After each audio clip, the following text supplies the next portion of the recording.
We're continuing our Back to Basics. Indeed, today is the final day of our 4-week series. I just love that we join Centers for Spiritual Living all over the world at the first part of January to really take a look, a re-look for many of us, a re-examination of the basic teachings that we have here in our community, and an opportunity to practice them and to inspire ourselves to live them out more fully. And so our theme this year has been evolved spirituality. And so it's an opportunity to continue to evolve and grow. And we've had some amazing messages. I've really loved doing the series, and Josh and I have also continued it on Wednesday nights. So we've had a great opportunity to really, really go deep with this. And today we conclude with a conversation about compassion, evolved compassion. No one and no place not worthy of your compassion. That's a big call. That's a big call. It's been quite a week. You know, the events of January have certainly called us to practice our teachings profoundly and powerfully at the beginning of the month with a mob rioting on our Capitol, and then on January 20th this past week, the inauguration of a new president and vice president, and with all of that, a change in leadership.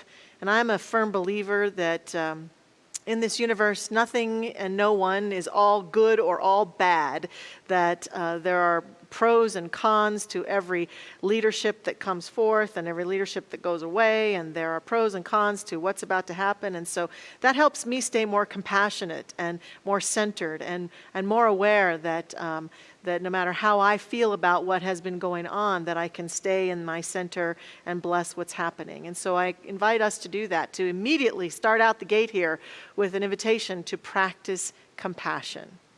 And I think that this is a very powerful, powerful topic, one of the most important topics of our lives collectively and our life individually. That a being who can actually live a compassionate life ushers in great things for themselves, for their own heart, for their own karmic expression of life, and for the life that they live as they share it with every other human being on this planet. Compassion and the ability to be compassionate is so powerful. And my unhidden agenda today, it literally is unhidden, is to convince anyone who is listening today, or any day that you hear this message, whether it's years from now as people tune back into these messages, to convince anyone who hears this message to choose a life of greater compassion. That also means then to choose a life of being willing to do the work, to surrender up things like resentment and judgment and frustration and anger and pisosity, and to be willing to make a commitment to that degree such that when those feelings and thoughts arise, and they will, because we are human, and in our human experience we will have those moments, but that we will use those moments then to call ourselves back to, what must I become? How must I be in this life that I am living as a more compassionate member of humanity? What has to happen in me now? To use those thoughts and feelings as a marker to say, okay, I've lost touch with my compassion. How can I step back into that? And I want to talk today about that powerfully.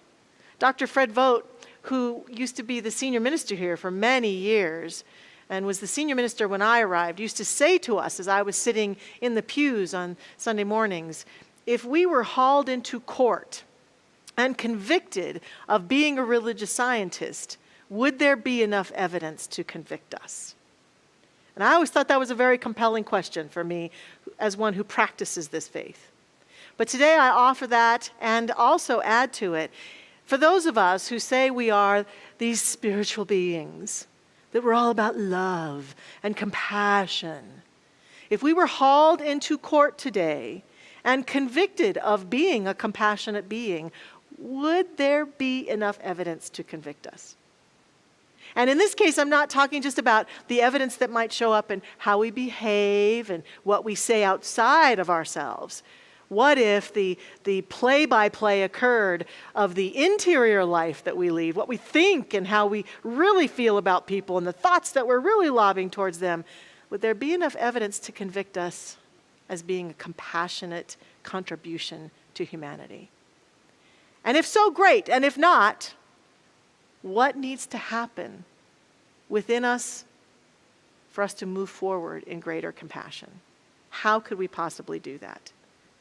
And so in the climate of our world right now, with the swirling opinions and judgments about what's happening and not happening or what should be happening, we can easily be tempted into judgment and anger and a rise in energy quickly. And so I feel that our teaching offers basic ideas that are profound and deep, that can lead us through times like this when there's so many issues that we're all looking at with our health and this pandemic and this new change in leadership and all the things that are going on in the world around injustice and racial equity, and all the things that we want to solve together require us to actually grab onto deep, profound compassion and be able to see through the eyes of compassion. And I think it all starts with a willingness for us to take a look at what keeps us from being compassionate. What is our overall cosmology about the universe and the world of blame and justice and right and wrong? And so I wanted to start out today by challenging us to consider where we live in our cosmology with regards to God's authority. God's authority. Now, I know I was raised, as many people have been, in faith traditions that continued to encourage in me the belief that God was this being out there and God was keeping track of me and everyone else. And to trust in God's authority. And what that meant then was that God had the handle on what was good and what was bad. And I was presented options in the world from that religious viewpoint of what was good for me to do and what was bad for me to do, what would land me ultimately in heaven and what might land me ultimately in hell. I was also told that because God was keeping track of everything and was judging everything, that God was keeping track of the bad guys and the bad gals and was making sure that anyone who was bad was going to experience proper justice from that and ultimately could end up in that place they didn't want to be, which was hell. And so I came into this world believing that. And then we also had the authoritative issues that showed up with parenting and with schooling and with societal issues and societal mores, and a constant barrage telling us that we needed to behave, we needed to be good, we needed to do all these things that would make us be a good person. And a part of us constantly knowing that there were consequences in this human realm for behaviors, and yet always hoping that God's authority was such that, God's going to get them for that. God's going to get them for that. And this energy would sometimes flood my being with, well, I can't do anything about how bad that person is over there, but I know God's going to get them. And kind of this hope that God's authority would ultimately reign. Then I started noticing some things. I don't know if you've noticed, but sometimes people whom I deem to be quite bad seem to be living a pretty good life. And then I noticed, gosh, some people who are really sweet and kind and good people, they suffer and they struggle, and sometimes they even die way too early, and that doesn't make any sense. If God's got authority, why would God do that to the good people and appear to even reward the bad people with the littlest bit of good? How can that possibly be so? And I remember that at a very early age, I began to not trust God at all. I thought, well, if God's playing like this, God must be not seeing things right. Maybe he's off his game. I don't know. Something's just not right with this at all. And so my lack of trust caused me then to want to lean into the authority that I felt was important, I began to, in my own mind, essentially play God. By playing God, then I get to decide that person's bad, that person's good. That person should be rewarded, that person should be punished. And especially if someone hurt me, broke my heart, betrayed me, harmed me, or someone that I loved and cared for, then my playing God got real strong. Boy, I wanted to punish them, and I wanted to punish them with my words and sometimes my actions, and I wanted to make sure that they suffered equally in the way that they had caused me or someone I cared for to suffer. And so I began to think that my job then as a human being was to completely usurp God's authority and to become the authority myself. And that just didn't work very well for me. I don't feel good like that. I don't feel connected when I'm doing that. I don't feel happy when I'm doing that. I don't think that's my job. And this teaching began to show me, I don't think that's God's job. I think we got it a little wrong in this regard. If we're continuing to believe that part of why we struggle with having compassion is because we're trying really hard to play the authority, we're going to miss out on the opportunity to have compassion. And so it's important for us to understand that as Josh has said, I think a couple of times this month, he's pointed us to the reality that we believe here that God is love and law, meaning that God is this ultimate love that welcomes all. Yep, all. All, including those ones we don't like, including those ones who've hurt me and hurt people I love. A love that's all-encompassing, an unconditional love that embraces all. And indeed, in our teaching, we don't believe that there is a heaven that we go to when we die or a hell that we go to when we die. Because our belief in this all-encompassing love that transcends that authority, that's the number one authority of God, is to love and accept all. We don't believe in these places that we have to banish people to or reward people to. In fact, Ernest Holmes described these concepts that heaven was any moment that we felt at one-ment in and as the divine. And conversely, hell was any moment we felt completely separate from the divine. That these were states of mind that we could experience any time, in any moment.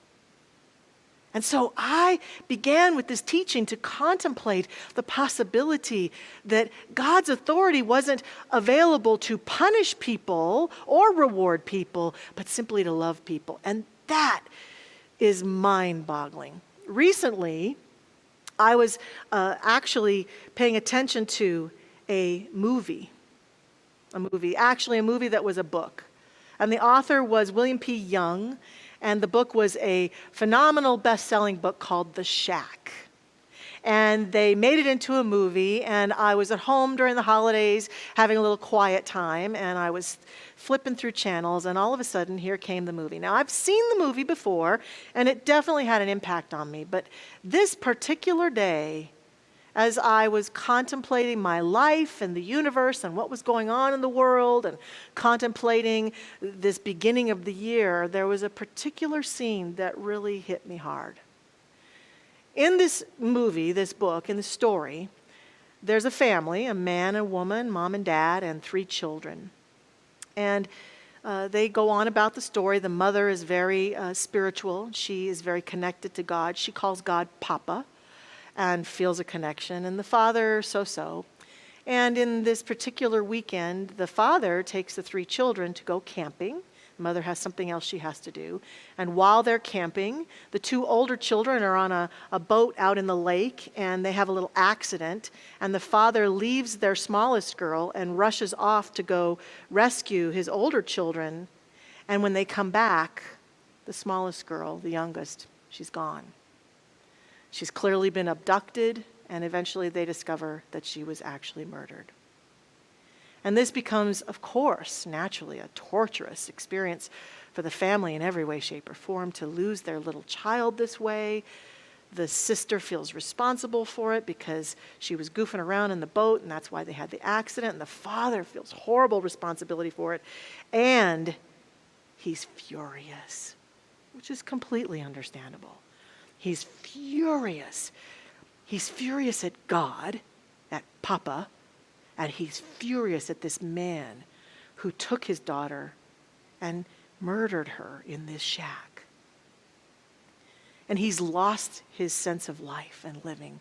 His resentment and anger is eating him alive. And he begins to get these notes in the mail. His family's gone off and left him home alone, and these notes are showing up in the mail with invitations to come to the shack from Papa.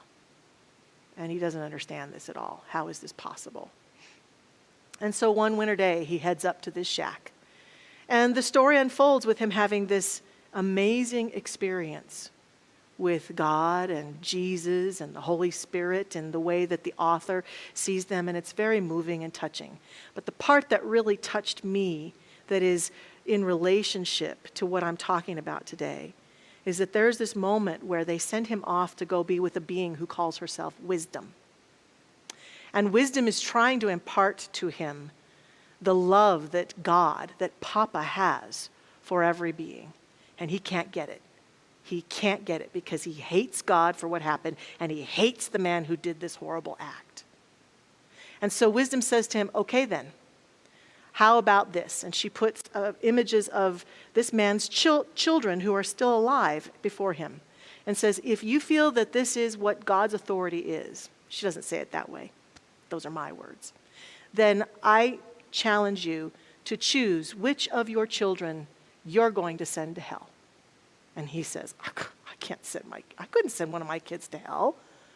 And she says, well, I don't know. Your daughter is so disconnected. She doesn't even love you anymore. She doesn't treat you very well. She's done some pretty bad things that you don't even know about. And your son, I know you love him, but he's been doing these things. He's been sneaking out at night, and you don't even realize it. And so they haven't been the best children. I think you need to send one of them to hell. Which one will it be? And he's just shocked by this. He says, I can't do it. I cannot send one of my children to hell. No, I won't. And then he has a softening moment and he says, send me. Send me instead. I'll go. I'll go in their place, but don't send my children to hell. And in that moment of softening, Wisdom looks at you and says, now you know how Papa feels. Now you know how God feels. God could no more send any of its children to hell than you can as a father. And that moment in that movie completely shattered me in every way.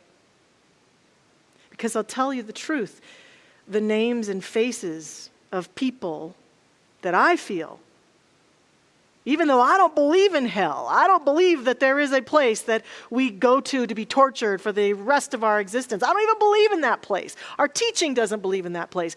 But in my heart, I hesitate to admit that there were people that if there was a place like that, I think they should go. They should be sent.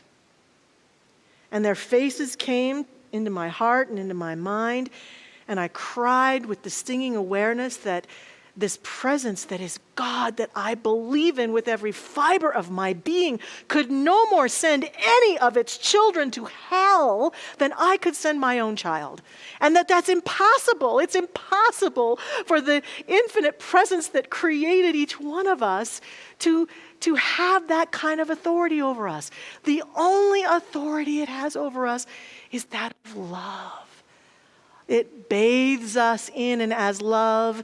It loves and accepts us even when we've done things that we wish we hadn't. Even humans who've done things we can barely begin to imagine. Its love is pure. It also is law.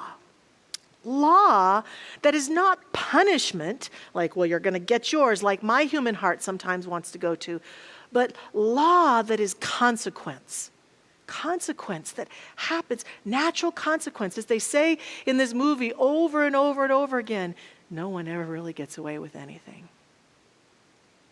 Not you, not me, no one ever really gets away with anything when we're out of integrity, when we lie, when we hurt someone, when we act out in anger, when we lash out, even in our mind, when we're constantly judging and sending lobs of resentment and anger towards people. The thing is, we aren't really hurting them. We're hurting ourselves. And so there is consequence for every choice. And the hardest part in this dance of the authority of the universe, the authority of God, is that sometimes we don't get to see the results of it. So what is our choice then? What is our authority? Our choice is to step into love. Now, one of the things that I love about this idea is that means that we're all connected in this love that God is. There's an author that Reverend Carol turned me on to recently, Valerie Carr, who wrote a book called See No Stranger. And she says, what has been an ancient spiritual truth is now increasingly verified by science. We are all indivisibly part of one another. We share a common ancestry with everyone and everything alive on earth. The air we breathe contains atoms that have passed through the lungs of ancestors long dead. Our bodies are composed of the same elements created deep inside furnaces of long dead stars. We can look upon the face of anyone or anything around us and say, as a moral declaration and a spiritual, cosmological, and biological fact, you are a part of me I do not yet know. You are a part of me I do not yet know. Because we are an expression of the divine. So our authority is not to condemn or to uplift or to make right or to make wrong. Our authority is to do our best to take on this energy that God is, to find our way again and again and again and yet again back into our compassionate heart, our loving heart, so that we duplicate the nature of God and we experience that sense of being the living presence, of ushering forth the kingdom of heaven through us and as us. I have loved over the years quoting Carolyn Mays, who's usually attributed with this quote most often, that resentment is like drinking poison and hoping the other person dies. Withholding our compassion is like drinking poison and hoping the other person dies. Yes, we have laws and we have rules and we have agreements and we have social mores that show up in our world, in our culture, in our country, even in our neighborhood where we live. But they are choices that we make to abide by, and we understand that we can have boundaries and say, this is what we tend to do here, this works for here, and we don't harm each other and we do no harm. And we speak kindly and we think kindly and we do our personal growth work. That's my boundary. I do my work so that I can learn to love every human that has ever been or will ever be. I do my work. I do my part. I make a contribution because I know it serves me and it serves our whole human experience. If we think we're ever going to experience that kingdom of heaven, that's what we have to do. There's a distinction between judging, which comes with resentment and negativity and make wrong, and boundaries, which have to do with, yes, this is the agreement that we agree to adhere to, and there will be consequences if the agreements are broken.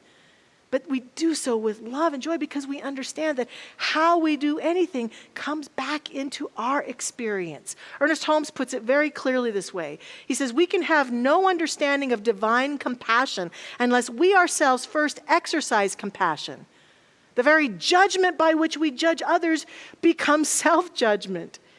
It is as if the law of life were giving back to each one of us exactly what we have projected into it, as though everything that goes out from us must again return by a law of action and reaction. So our authority, despite the notion we have at times that we get to decide who's right and wrong and we can be very judgy, our authority, that's not our authority. Our authority is to be more like God, to be anchored in that love, and to recognize that there is law, and that sometimes the law that shows up in people's lives around consequences will be something we will never see or never understand. But to come back into trust, a trust of the universe, a trust of life, a trust of each other, and a compassion for each other. And so I would say that compassion is the way. Compassion is the way back into the kingdom. Compassion is the way back into love. Compassion is the way that we march forward arm in arm together as one human family. Compassion is that doorway. And so I'm inviting us into very sacred practices this week of compassion. To talk about it, to think about it, to pray on it, to meditate on it, but also some clear, distinct actions. To take our authority to be a compassionate being of love and understand this is the way. So some options include, think of someone that we have profound judgment about and do some research on them. Find some common ground. Put yourself in their shoes. I'll tell you, I became so compassionate about my parents and their actions or non-actions once I became a parent. Once I walked in those shoes of being a parent, I was like, oh, yeah, I get it. This can be hard sometimes. It's hard to know what to do. It's hard to know how to do it. It's hard to know how to take care of your children in a way that you can love them and lift them up, but teach them along the way. Oh, this is hard. This is hard. And I remember a wall just falling down of my upset and resentment about things that I had held on to for years, because it was just like, let it go, Michelle. Just let it go.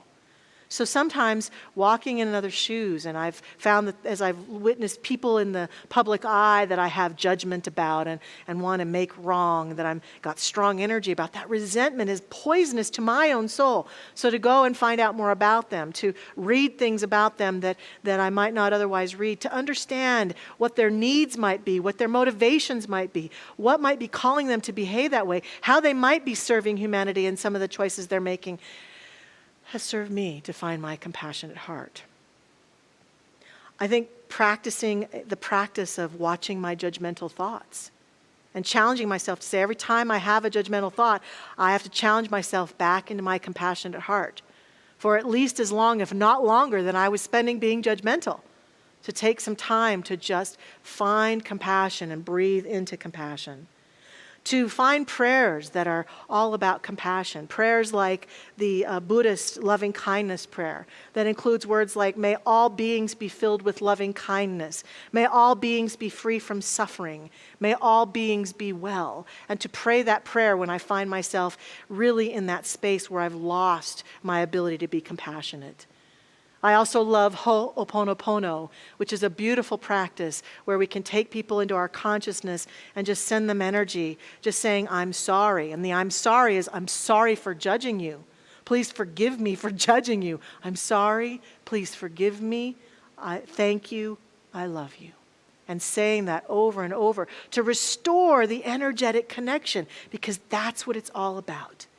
The consciousness of love and compassion going forth. And lastly, to do that for myself, to have self-compassion, to treat myself with kindness and love. Jack Kornfield, a beautiful teacher of meditation, reminds us that if your compassion does not include yourself, it is incomplete. So we must have the same kind of compassion that we have for other people, and sometimes even more.